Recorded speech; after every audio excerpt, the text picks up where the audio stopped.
Welcome to the Royal Luxury Tower Suite in Excalibur. The great Matt Bidger already have a video of it, so that's the exact same type of room. Might as well the exact same room actually.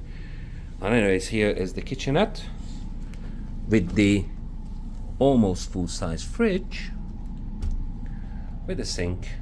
I don't have the care package what the great Bridger had, but we are waiting the delivery of the luggage so we can check out the lounge area here. The excellent view outside is for Luxor and the airport, and the semi-secret parking lot.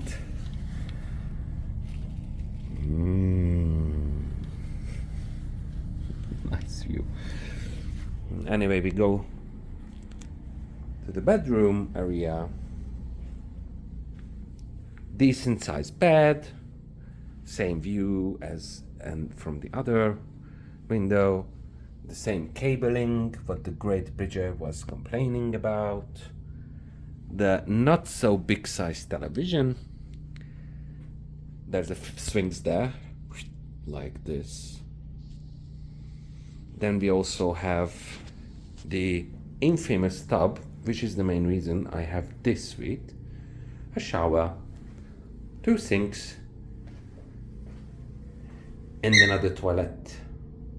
Now MGM is seemingly introduced this new thing that they don't provide soap, but they provide hand gels. And you can also buy this bottle for $25. I mean, if you take it, they charge you $25 for it. But it's actually better than the soap, in my opinion. Oh, and there's also the safe. No money in it. It won't be so much anyhow if I put anything in it. Soap here, though, for the tub. Yep, basically that's it. Decent room, good comps, good free play if they give it, and good resort credit if they give it. So let's push this last 3 days and try not to lose all the money I have. That will be the goal. Okay, take care.